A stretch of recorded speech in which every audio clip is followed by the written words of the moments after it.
So we're getting you the latest coming in from the crucial G20 foreign ministers meeting, which is happening in New Delhi. The meeting comes against the backdrop of divisions within the grouping of the world's largest economies over the Ukraine crisis. Separate statements have been issued by Britain, EU and Russia have highlighted the challenges confronting India. UK has said it will call out Russian aggression in Ukraine at the meeting, while Russia has made it clear that it will raise violent interference in the affairs of sovereign states.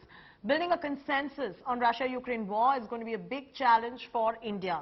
All eyes are also going to be on India-China bilateral that is set to take place at the sidelines of G20 summit.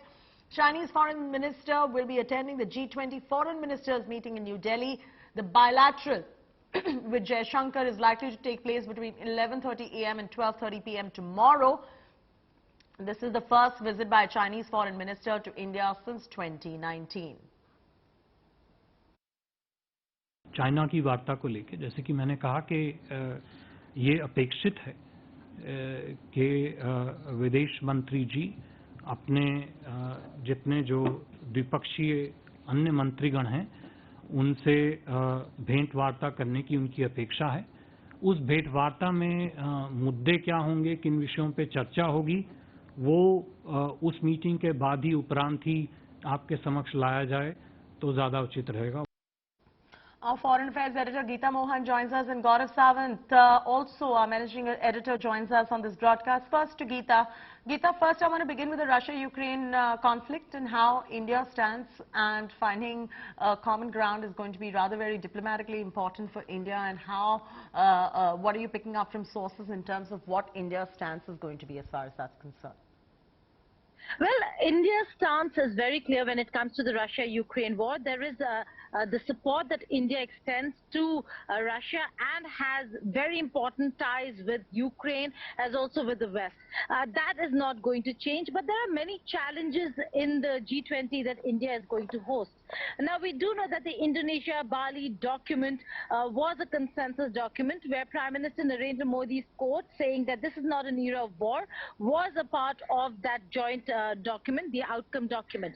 But the fissures in how Russia is going to see this entire, the documents that will be put forth after every meeting here in India is something that is quite, that is going to be of great concern to India. And it began with the Bangalore Finance Ministers meeting where references to war and aggression were objected to and protested by Russia and China, and therefore they were removed, or they were part of the document, but there was a footnote saying that paragraph 3 and 4 are not accepted or are not a consensus part of the document, and the countries opposing these two paragraphs are China and Russia. Now we have the foreign ministers meeting that's going to take place, and the challenge for India, Chaiti, is going to be the same, whether if India can come out with an outcome document, a communique, wherein all countries will agree to each and every paragraph, else there would be footnotes. Having said that, the other big important aspect is participation. Now, while the Japanese foreign minister could not make it because of domestic considerations, Geeta, I'm coming back to you for more on this, but Gaurav Sawant is also standing by in the newsroom. Gaurav, the point that I'd like to understand from you and for our viewers is the fact that the crucial India-China bilateral, that's going to be a big one as well at the G20 summit. What are you picking up in terms of the points, in terms of the agenda, because we do know the issue at the moment when it comes to China vis-a-vis us? So there are 39 bilaterals that are scheduled for the External Affairs Minister as part of the G20. China is one of them, and a very crucial one, especially when all questions or all eyes, as you rightly pointed out, are on the India-China LAC standoff. But as far as this aspect is concerned, on G20, the focus would remain on the multilateral issues. As far as the bilaterals are concerned, India has made it very clear that situation between India and China has to be restored to the April-May 2020 scenario. Now, there have been about 17 rounds of bilateral talks at the level of co-commanders. Several niggles have been sorted out, several issues have been sorted out, but some remain. As far as India is concerned, the fact is, for normalcy in ties, China will have to get back and start respecting the existing confidence-building measures and agreements between the two countries. When China does that, well, there will be forward movement. Till China does that, you have about 50,000 troops on either side who remain deployed. And incidentally, for those who say that this bleeds India, of course it bleeds India, but then protecting territorial integrity remains important. It also bleeds China, which is actually crossing all of Tibet and then deploying its troops in occupied Tibet at the line of actual control. So China also is bleeding and extensively. It remains to be seen.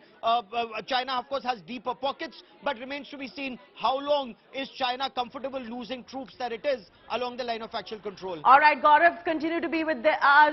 Geeta, continue to be with us. Let me walk our viewers through the 7 big challenges that India faces at the moment. Number 1, it's a tightrope walk between West and Russia. It's almost like we're walking on eggshells right there.